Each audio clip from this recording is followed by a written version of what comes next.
Are you praying for the salvation of a loved one? And you've been praying for years.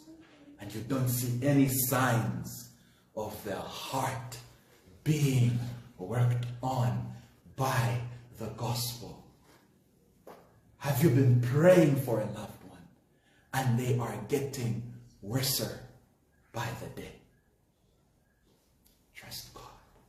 The same God who would save a wretched sinner such as the Apostle Paul, who was the chief of sinners, who was persecuting the church of God.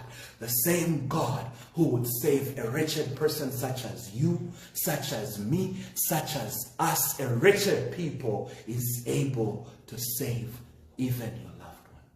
What if they are elect?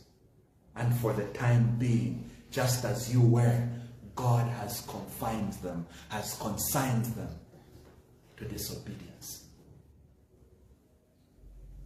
What if it would take 700 more proclamations of the gospel to them from your own mouth? Will you be faithful in carrying out that task?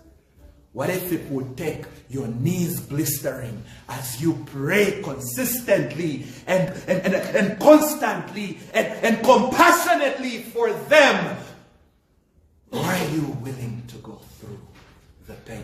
What if the salvation of your loved one will only come if you are faithfully evangelizing to the lost? Because one of them will get saved and then God will use them to reach out to your loved one. Will you be faithful to evangelism? You were not saved in a void. You were saved because of God's deliberate work that was being done in the hearts of faithful Christians around you who were burdened with the gospel until they proclaimed it to you. Then you got saved. Are you burdened about your colleagues at work? Are you burdened about your neighbors in the community? Are you burdened about a stranger you meet on the way? Are you burdened about your relatives who are not living in the same home with you? Do you deliberately take time to say, I am going to declare a fast for myself on an individual level? I'm praying for the salvation of that one. I'm praying for the salvation of that family. Until the Lord moves, I will not stop. Didn't the Lord Jesus Christ say, men ought to always pray?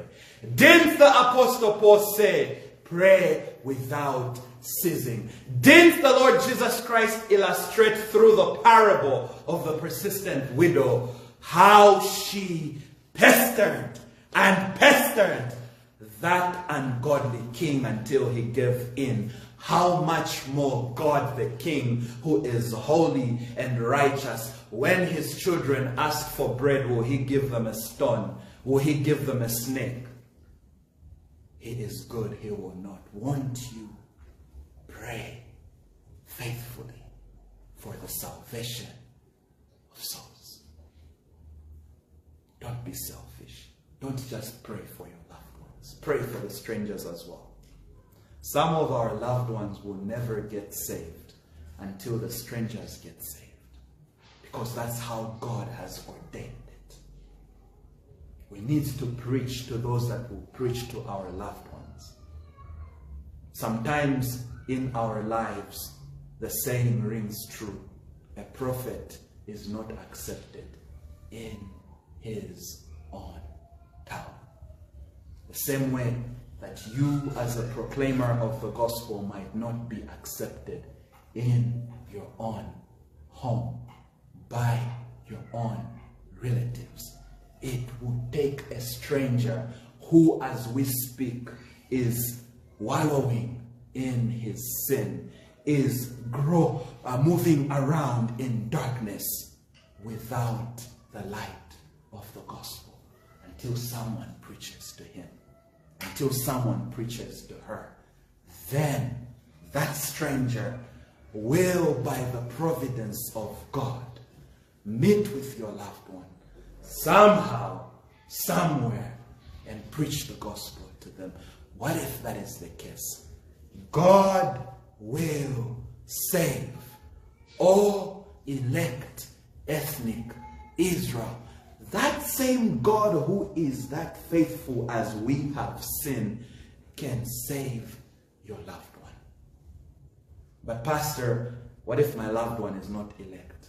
That is none of your business, because you don't know who the elect are, and you will never know. That is a preserve of the Godhead alone. Only God knows. Your responsibility and mine is to persist and preach the gospel to them. When a baby is refusing to eat vegetables, we don't stop feeding them because they are resisting. Even if they resist 1,000,000 times, we will still feed them because it's good for them. When people are rejecting the gospel, we don't stop. We persist. We keep on preaching until eventually He, according to His sovereign will, according to His providence, opens their heart and saves them.